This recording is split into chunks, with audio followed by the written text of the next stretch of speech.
Good morning, good afternoon, good evening, depending on where you're connecting with me. Welcome to the I Conversation. Uh, the I Conversation, it's one of the places where I bring in like diverse conversations, especially conversations that I consider to be drivers of change, young people, environment, and even issues around entrepreneurship, economy, and particularly I'm very interested in what I call restorative economy. Uh, so each day, each week, I come and I pick on very critical issues and I talk about them in such a way that I relate them to these drivers of change. So today I want to be talking, or I want to rather talk about something very interesting that I feel God laying on my heart. Like I find it very interesting that God had to lead me to sort of deconstruct this particular story. So I would be reading from First Kings.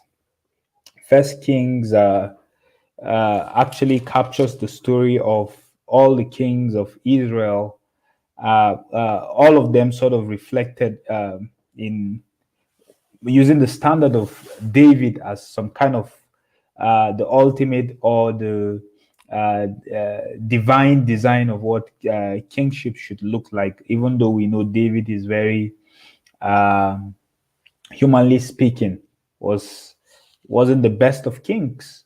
However, God still came through David in his flawed human nature. God still came through David, demonstrating to us that God uses human beings. And in the same light, as I look at Prophet Elijah, and I know a lot of people hold Prophet Elijah in high esteem, but then I find some of these thoughts I'll be sharing this evening to be disturbing as I look at Elijah with a very critical lens.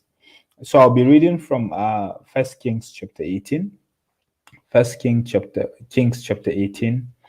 I wish I could read chapter 18, chapter 19, chapter 20, uh, or towards the end of beginning of chapter 20, where Elisha is called, the end of chapter 19, where Elisha is called to sort of replace Elijah. But I would just want to focus on the experience of Elijah, on his journey towards encountering God in a very unique way that transformed his perspective.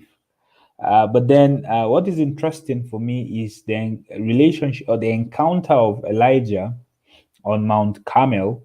Even though he thought he was doing some very powerful act of miracle, but as I relate it to the entire story of who Elijah as a person is and climaxing to when Elisha had to take over from him, I am fascinated to see that Elisha wasn't really what I used to think he was. So the story began from verse 16, First Kings chapter 18 from verse 16. So Obadiah went to meet Ahab and told him, and Ahab went to meet Elijah. Again, when you read the preceding verses, you would see who Obadiah is. Obadiah um, was a very devoted believer in the Lord. While Jezreel was killing off the Lord's prophet, Obadiah had taken 100 prophets and hidden them in two caves. So Obadiah is a very unique character here. But then we see Elijah is more or less like the zealous prophet. So we read about Elijah meeting King Ahab, but then immediately we see Ahab meeting Elijah. Now, when he saw Elijah, he said to Elijah, "Is that you, you troubler of Israel?" "I have not made trouble for Israel," Elijah replied, "but you and your father's family have. You have abandoned the Lord's command and have followed Baals. Now summon the people from all over Israel to meet me on Mount Carmel, and bring the 450 prophets of Baal and the 400 prophets of Ashtaroth who eat at Jezebel's table. So Ahab sent word throughout all Israel and assembled the prophets on Mount Carmel. Elijah went before the people and said, how long would you uh, waver between two opinions? If the Lord is God, follow him. But if Baal is Baal, follow him. But the Lord, people said nothing. Then Elijah said to them, I am the only one of the Lord's prophet left, but Baal has 450 prophets. Get two bulls for us. Let Baal's prophet choose one for themselves and let them cut it into pieces and put it on the wood, but not set fire to it. I will prepare the other bull and put it on the wood, but set fire to it.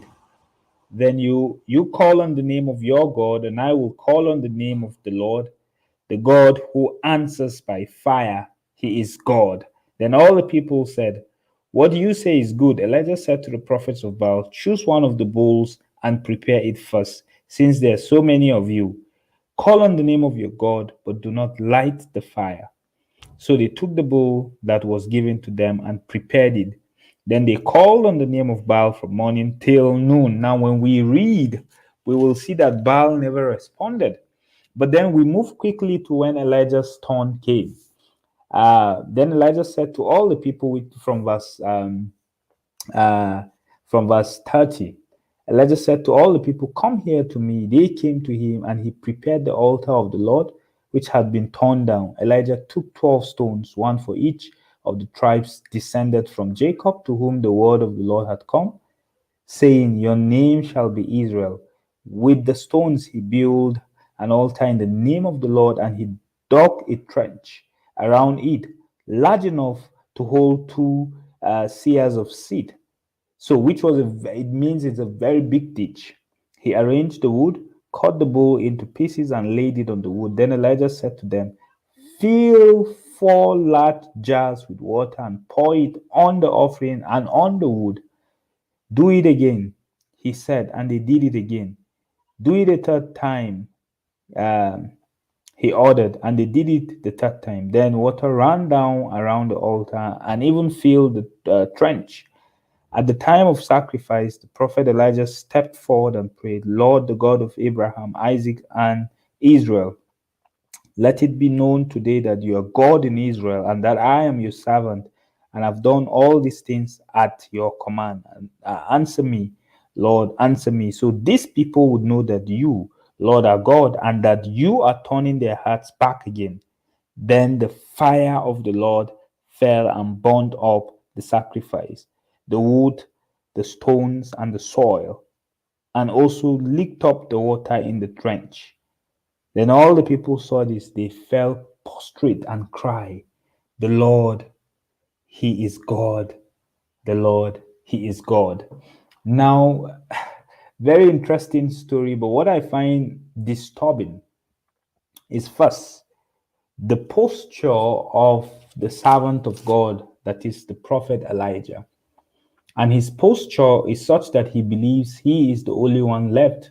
But when we read from the preceding passages, which is from verse 1 of chapter 18, we will discover that Obadiah had hidden 100 prophets of the Lord so that they will not be killed.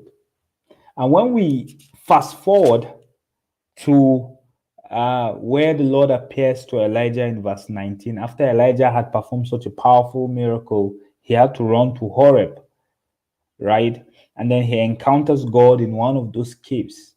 Now, what is interesting again is to see that the Lord mentioned to Elijah that he had preserved for himself not 450 compared to the Baals, the prophet of Baal, but God had preserved for himself, as scripture highlights, 7,000.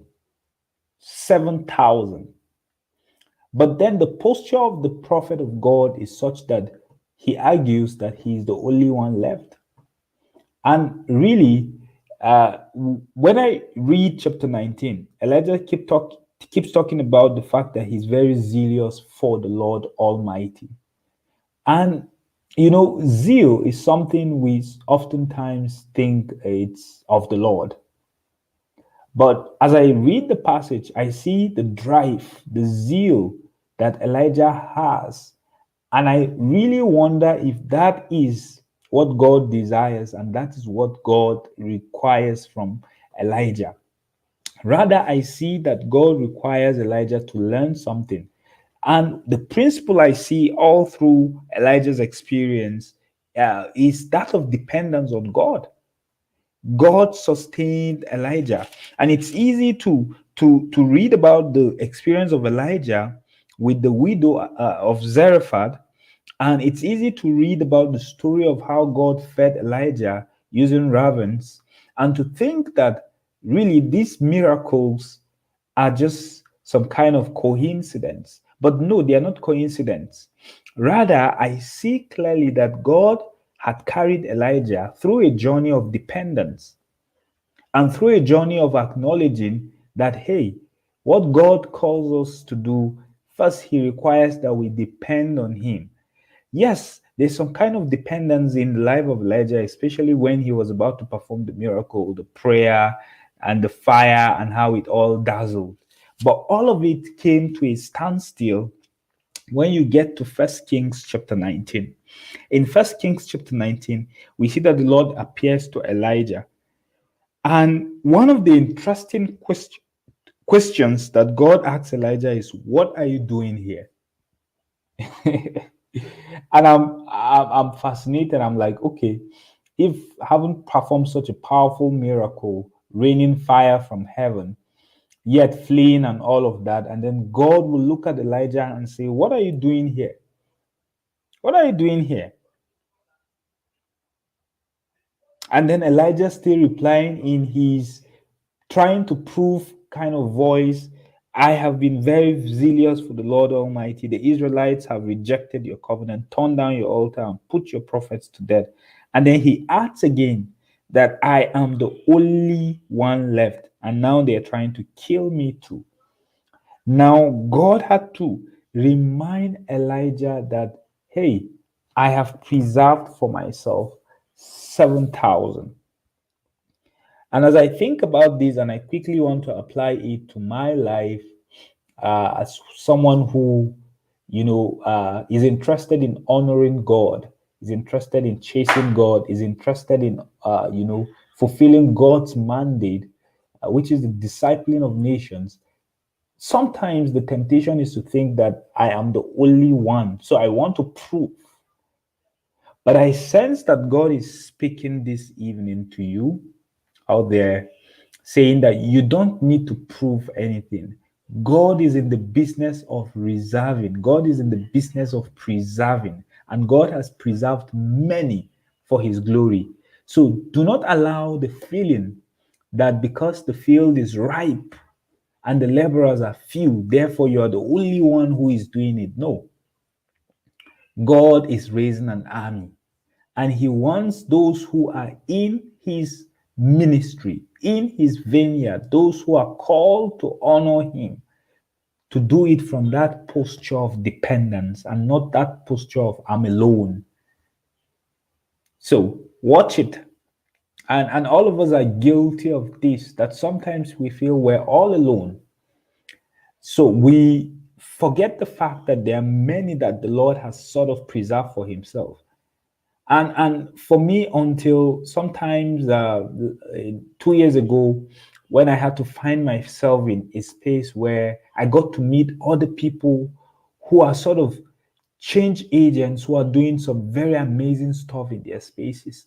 And when we started sharing our stories, sharing our experiences, that was where my encouragement came from. And I realized that, hey, there's so much strength in knowing that there is a community. There's so much strength in knowing that there is a host of people who are also making some kind of significant changes around the world. And you can tap into such a community and find strength. And the interesting thing is that God even uses some of our craziest, zealous decisions, yet He communicates to us in an amazing way that, hey, it's about me. And I find something very disturbing as I read the story of Elijah and how Elijah, in trying to prove a point, thinks and cares less about the pain and the suffering of people. So I see as he journeys in chapter 17 of First Kings, Elijah cares less about this widow. He just walks up to this widow, even though God directed him to her, and just simply instructed her. When he came to the town gate, which is verse 19, verse 9 of chapter 17, a widow was there gathering sticks. He called to her and asked, "Would you bring me a little water in a jar, so I may have a drink?" And as she was going to get it, he called, "And bring me, please, a piece of bread." "As surely as the Lord your God lives," she replies, "I don't have any, only a handful of flour in a jar and a little olive oil in a jar. I am gathering few sticks to take home and make a meal for myself and my son that we may eat and die." Elijah said to her, "Don't be afraid." So Elijah has this way of, telling people what he wasn't even keeping up to. So you just told her, "Don't be afraid," but it's fear that is driving Elijah to the caves in hiding. And Elijah has a way of telling people, "Come on, trust God, break down all of those altars." But we don't see Elijah demonstrate that kind of trust. And, it's the problem of those of us who are called into ministry. It's easy to tell people what to do, and it's difficult to do what we know we're supposed to do. We know we're supposed to depend on God. We know we're supposed to rely on God. We know we're supposed to draw strength from the community of faith. But oftentimes it's difficult because, again, it's easier said than done. Now, why would God send Elijah to a widow? Simply because God wants to punish her? No, I don't think so. I think God sent Elijah to a widow who had communicated the message back to him. "Hey, this is the last we have to eat." And Elijah, speaking of God, "Yes, truly, don't be afraid." And God showing Elijah that there is so much that can come from that little. So if Elijah had imagined that that little jar of oil and the small, handful of flour can stay for that long, I think Elijah should also be aware of the fact that God has a way of, multiplying. Though he feels he's alone, but God has a powerful way of multiplying. And this for me is one of the most profound lessons as I read the story of Elijah. It's easy to see how powerful the man of God is. It's easy to see the miracle the man of God is doing. It's easy to see all of those powerful stuff. But it's easy to miss the fact that the man of God was fearful. It's easy to miss the fact that the man of God in a desert will ask them to get pools, drums of water, to just to prove a point, to prove that what? That God is almighty, God is consuming fire. But you see, you do not need to prove a point. God has preserved for himself 7,000 who have not bowed to Baal. And I'm sensing that in that same light, God has preserved for himself many in our generation. Sometimes we look at the sense of brokenness, particularly amongst young people, and we're like, "God, is there any remnant?" And I'm strongly feeling that God has preserved for himself many, many remnants that are hidden, and they're doing some powerful stuff. And if you're one of them out there, I challenge you, keep the good work. Don't lose faith. Don't fail to continue to depend on God. And these are the thoughts and these are the words to you this evening, morning, afternoon, depending on where you're watching from. So just keep the faith and don't you ever feel you're alone. In fact, Jesus, towards the end of his ministry here on earth, assured us of the fact that, "Lo, I am with you to the very end of the edge." So don't feel like you're alone. You have a host, you have a king, you have a father, you have a master who is with you, and much more. He has preserved 7,000. He has preserved much more than you can ever imagine. There's so much light probably hidden somewhere that you wouldn't know. And it's a matter of finding and locating those people and beginning to raise the power and the light within our communities, and we would see darkness will flee. So keep at it, and may the Lord bless you. God bless you and have a good night rest.